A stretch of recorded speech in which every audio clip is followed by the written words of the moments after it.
Sanmonani, Dumalang Malweni, Shapkunjani. Welcome to my views, my expressions. Alam kama siboniso sizo owakamnikati isibongo. Makuthi uyaqala ukuba nathi namhlanje, do the right thing. Please do subscribe, share, comment, utshele nabanye ukuthi we are here and sikuphathele okungaphathwa abaningi. Speaking of okungaphathwa abaningi, Coach Mphela, namhlanje we are here to talk about CAF Champions League semi-final second leg. Lalela,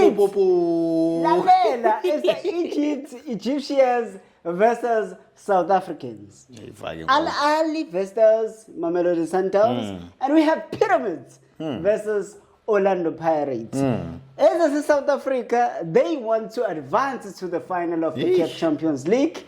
As a Egypt, they also want to do the same thing. Is this an opportunity for us to see the very first CAF Champions League final between the South African teams? Or is going to be the repeat of the Egyptian going to the Champions League? Or is going to be one from this side, one from that side? I don't know, but all I know is that Boniso Sizo or and I'm not by myself. I got a coach. Mphela. Plumber. Yeah, biggest plumber of all time. How's it?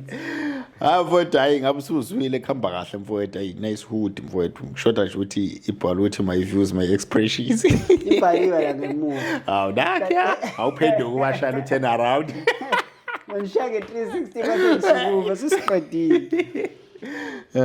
We came from a very exciting week of football where we saw Mamelodi Sundowns playing a draw with the Al Ahly. And abaningi, they wanted Mamelodi Sundowns to win, or they hoped for Mamelodi Sundowns to win because the Sundowns was playing at home.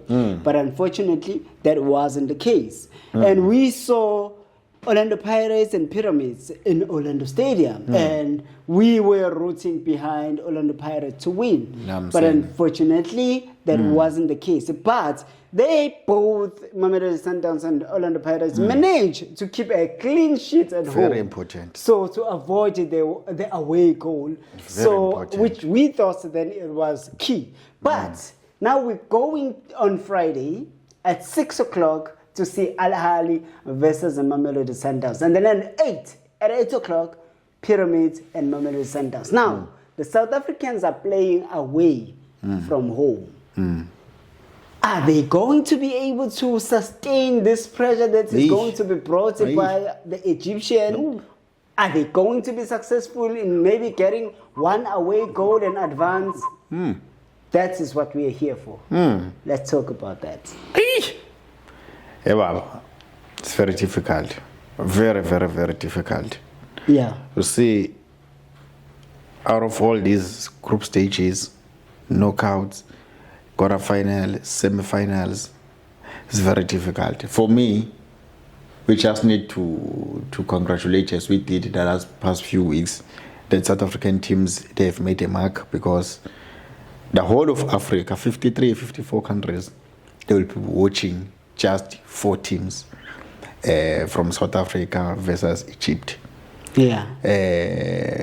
Now, when you look at this thing of saying, no, who is going to go through, who is having the advantage, who is not having an advantage, my perspective, and being patriotic and being a South African, showcase I will be rooting for South African teams. Yeah. But with that being said, you know that, hey, man, going to play there, it's not going to be easy. But you know what I like about it?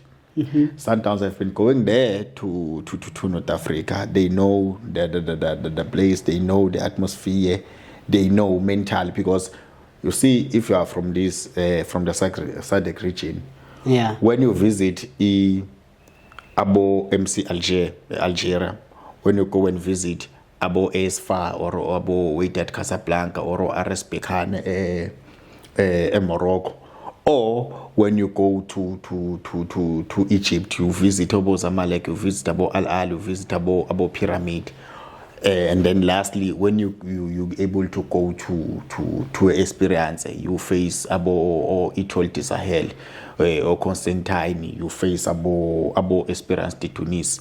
Yeah. You have an idea, you have an understanding with how Arabs What might are. Yeah, happen. the hostility of because those are the only 4 countries there in North Africa that, and then also those countries. They've been dominating these competitions among themselves. Among these 4 countries, they have been dominating both the CAF Champions League and also the CAF Confederation Cup. Because even Stellenbosch now is also in the same route. Is Nabo, they've lost away now. They have to go and play Mapita now. They have to do their job. Bonaga they lost away, but losing 1-0 away, you might also think, no, when I'm at home, maybe I'm going to maybe to score 1 goal, and then it becomes even, and then you make sure that you keep a clean sheet, and then you try to win. But going to the biggest one of the Champions League, and then when going to Sundowns, then I'm thinking it will be a very difficult game, a very, very difficult game. But what I'm seeing, what I'm sensing Al Ahly going all out. I'm seeing Al Ahly attacking as they were doing, do you remember the game between the Pirates and I think the MC Alger? Yeah. When they were playing away, it was just one-way traffic, attack after attack, attack after attack. Then the Pirates has to manage and close the spaces and try to reduce the shots on targets and stuff and what's not. Yeah. So I'm also saying the thing, because those games are highly tactical game. Because when you're looking at the Sundowns versus the Al Ahly, when the Sundowns were at home, Al Ahly, they just locked the game. They make sure that they no spaces. They defended with the 5. The midfield 3, and then 2 strikers. Then Ashaw was just a thorn in the flesh, because he was the one that created, I think, 3 shots at goal, or made the shots, which was problematic to his Sundowns. Whereas you look at his Sundowns didn't create even 1 shot on target. The way these guys they've been looking the game, so it is. I also think it's going to be very, very. Yeah, I think it's going to be very, very, very difficult for Sundowns to go away and try to get a win. But also knowing that Al Ahly, when they are at home, when their fans are at home, and the way and the expectations, they will want to go all out. They will take the game, because it will be the other way around. Because at Loftus, the Sundowns was the one that was trying to take the game to Al Ahly, but Al Ahly was so smart in terms of closing all the spaces and all the angles. But they were going on counter attacks, of which they've got more clear-cut opportunity, more clear goal-scoring opportunities, rather than Sundowns that was having possession on their own half. Yeah. And also, I'm saying the very same thing. So if I was Coach Cardoso, the way that I will approach this game, I will just look the game, make sure that, because if they don't score, we go to penalties. If we go to penalties, it's a lottery. But before thinking about, why would you settle for a lottery? If you have an opportunity to score as well. Yes, we have an opportunity to score, but at the same time we're playing away. So you don't want to play an open game when you're playing away. Do like Al Ahly did, just play a close game. But also make sure that you play with a reinforced defense, then you just go on counter attacks. So it is why my lineup for Sundowns, it will be Williams, and then you have Modiba, you have Umtau, you have Grant, and then you have Musa Lebusa, because there have been this debate about Musa Lebusa and Luis Suarez, and then so I think Lebusa came back and then showed that he wanted to have a starting berth towards Mamelodi Sundowns, and then he didn't make any mistakes, and then also Lebusa is giving you that edge when it comes to set pieces, because Lebusa has been scoring set pieces, because whenever there is a set piece where he has a strength, go there, disguise, start from deep, he goes to the first post, and then he flick. He is always accurate when it's those posts, because these types of games, they are very close, such that it's just fine matches, the small matches that makes you win this game. So set pieces may come into play. So I'm having Suarez, and then for me now I will start with Abbas as a defensive midfielder. I'm approaching a game with the 4-3-3. Maybe before you go to Abbas, you speak about Modiba. Remember, we still have a Divine Lunga who gave you a solid performance on the game before the first leg, semi-final. It's just that I'm not sure about his injury. How far was it injury? Because I don't know what was his type of injury. I don't know. It was grade 1, grade 2, or grade 3.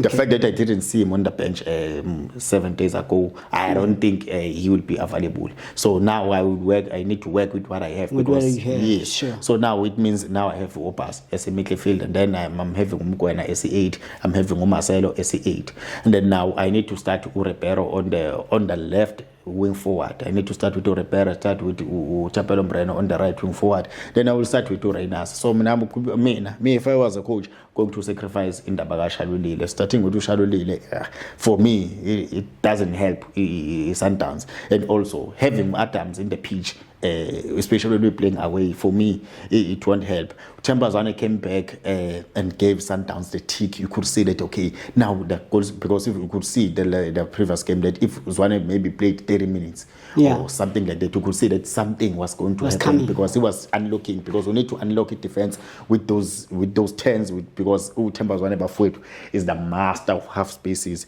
But I don't think he needs to start, because I think we just need to go, Sundowns needs to go on the break on the day, so that we have a speed of Lokozane, of maybe Urepero and his skill. He needs to use individual brilliance, because now Urepero has not been effective when he's playing inside or is playing as a right wing forward, trying to come to cut in, because now they've analyzed this guy. Now they know how to close him. Whenever he's at the ball, you see 3 guys. Then now he's trying to be selfish, and then now he still wants to take the ball and drive.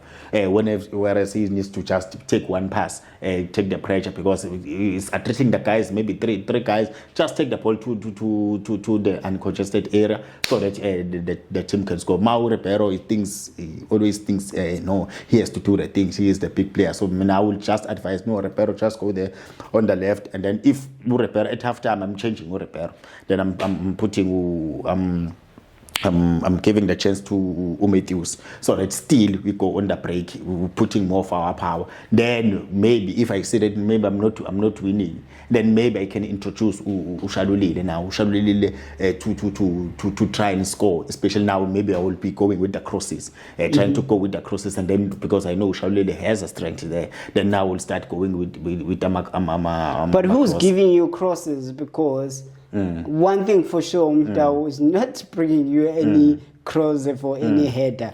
Mdau will go up front, will do the brush and do the cut back, and they never gonna be a crosser for anyone to head the ball. Yeah, for me, Marcelo Allende can do the thing, everything for you. Oh, Tabahom could also do anything, everything that you want. It just depend on the game, that what does the game require. But also the reason why I'm wanting Urepero to start, so that he will have that individual brilliance, so that he can try and get us a set pieces, especially on the left hand side, on the left channel, because Mkwena, we know that he's more good, and when he's taking those free kicks when he's on the right hand side. So Urepero will take him for the first half. I will play him first half and try to see that am I not getting a set place. Then if that doesn't work, then I will start going forward to Shalule also with the crosses. Then if I can say that, okay, maybe it doesn't work, then around 70 minutes, then now maybe I'm bringing Utembazwane. Maybe I need to bring maybe Uapas, maybe sacrifice Ulokuzane, Allende, and also maybe sacrifice Urepero or sacrifice Utapelo Mbreno, after seeing Gutige, are we getting the space behind the defense? Because I know that Al Ahly will be attacking at all odds, because now I'm looking at Al Ahly. Al Ahly, I can see that Al Ahly maybe will be approaching, it's more likely to be approaching a game with the 3-4-3, because here in South Africa they played with the 5-3-2, respecting Sundowns. Now when they are at home, they will just go with the 3-4-3 with the right back, maybe Urapia, nalo mchitalo Uyasare Ibrahim. Maybe in the midfield they will go with this Hassan guy, or Emre El Sulaya, or Atia. Maybe they will have Uheni on the right, and then Uash on the left, and then I'm seeing Uasho playing in number 10, because in South Africa he was playing as a left forward, winger, and that was cutting it, very dangerous. Now I'm seeing him put But why would you then not want that danger? Because I thought he was very effective, and you said so yourself. The 3 shots that came from Angithi, when you go home, you need not to be predictable. when you're going to your opponents. You need to tweak one or two things because so that the opponent can plan for one thing, and then because when I'm watching the games of other games, I'm seeing he's playing as a 10 because they usually approach game with the 4-2-3-1. So he usually plays number 10 with Api, of which I'm more manually Api because now he's very dangerous. Is a target man. So now I'm seeing him, and then with this Lovaskan international and also Ulokuzan, Mohamed Tahir. But for me, I will put Mohamed Tahir on the left channel, and then put this striker as a Slovak about Kratisam or something on the right, because Tahir Mohamed has been very good, and then he also scored during the Pitos time. He scored a goal. He was when he was just cutting in and then doing those shots, and then after that maybe second half when I'm seeing that I'm not finding as Marcel Cole or Al Ali coach, when I'm saying that I'm not finding what I want, then maybe I will start to bring maybe or Mohamed Afsha, because showcase Al Ali will be the one that will be taking the game to Sundowns to see that maybe Sundowns will be playing a low block and then trying to unlock them with the individual brilliance. Sure. Then I will also see who do I pick? Maybe I bring Walid, because Walid is good at crosses, because Al Ali on its own, the way they play, they're not good at crosses, especially on the left hand side, but on the right hand side they can do crosses, because Uheni can overlap and do crosses. But I'm seeing Lokuzan, Al Ali will go like that, and then maybe as time goes by, maybe check out the other defensive midfield and maybe put to Emre El Sula because of the experience, because he's been playing Champions League week in week out, and then also this is the only player that is able to shoot outside the box after Ulo Esho is the one. Then I will put him so that you can try to have shots outside the game, so that you can see that if there are no rebounds, then we try to finish the game. And also, the North Africans will be specializing on set pieces. So if you are Sundowns, just avoid to make set pieces in your defensive third. Then when you are Al Ali, you make sure that you attack such that you force that they must commit mistakes. So that's why for me, sometimes I just want to opass so that you have that strength and that aggression. So that all the jewels that are in the midfield, they will make sure that they close the game. Then when they do like that, then they go on counter attack. Sometimes go on counter attack and they use the speed of Mrena. They use the speed, and then they also use the space that will be left by our fullback no him to try and attack. So that's what I'm seeing on this game. But people are saying that you speak about Obas. Obas does have that tendency of being maybe too aggressive and probably reckless at some point, where you find him getting some caution unnecessarily so. So are you then not afraid of that, because you wouldn't want to play with the Obas that has a yellow card maybe within 15 to 20 minutes? Yeah. And no, it's very easy. It's very easy there. Know what you need to understand. Obvious, I will talk to him before he go to the pitch that please, can you keep it clean? Can you keep it clean? But at the same time, with that being said, I know that they're going to be diving, my Arabs. They will dive for sure. Yes, they will dive. But when they're at home, they always thinking about winning first rather than diving. They dive more when they are away. They want to. There, you will see them wasting time. Even when they're winning 1-0, they won't waste time, because they will want to make sure that they score at least 2 goals. Then they will know that now they can start diving. But if they have 1 goal, because they know that if Sundowns can score 1 goal, it's done. With them, so they will always want to score 2 goals. Then after that, that's where they will start doing their diving, and then that's where. But I just said I don't wish the game to go to those stages so that I can try, because obviously it will be a different ball game, which will need a different game approach to respond towards the Al Ahly will be doing. Because when you go to halftime 1-0, it's a different story. When you go halftime 0-0, it's a different story. Because so if it's 0-0, you say, okay, I'm still having the chance. Now you know that they are at home. They're the one that they will have a pressure. They will want to come and score at second half. So if you keep it clean first half, you go in second half, you know that it's 45 minutes. They will come more, and then now you make sure that you go with. That's why I'm saying on the second half I'm going with Abo Matthews. I'm going with all out speed, because showcase they will come, and then there will be that one chance. And then I'm just hoping that on that day my players as a Sundowns coach, and then they will be clinical, and then they make sure that they get that result, because you get one goal there, psychologically you kill them. Because now they know that they have to score 2 goals. Then after that you absorb the pressure and then you go on a counter again. Maybe you do a sucker punch. Because I've seen a Pirates doing the thing when they were playing away. Yeah. So taking all that into consideration, now let us go to the prediction. Who is going to the final between Al Ahly and Mamelodi Sundowns? I'm a South African, Bab. I wish. I want the prediction, not your wish.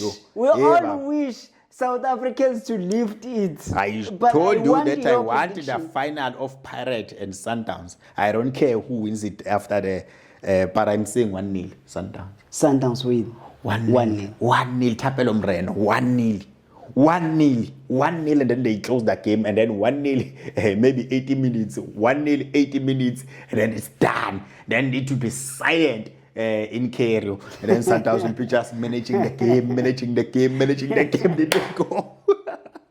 Well, I'm not sure if it's just a wish or it's based on merits, but it's also possible that Sundowns can definitely win this game. But it's also possible that Al Ahly will be dominant and want to win with not just more than one goal, but maybe 2 or 3 goals. So anything is possible on this particular. I just wish on that day, Rowan Williams to be at the top of his game. I know that he wants to be at the top of his game, well. I just wish Rowan Williams doesn't concede. But I also know, mentality I know it.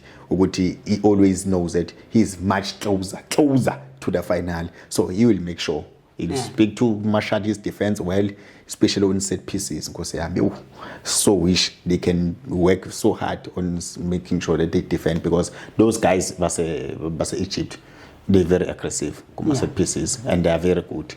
Well, on dead ball situations, very good. Too many wishes, but we will see if they will come to life on Friday afternoon at 6 o'clock between Mamelodi Sundowns and Al Ahly. So right now, let us go to the second one, Orlando Pirates and Pyramids.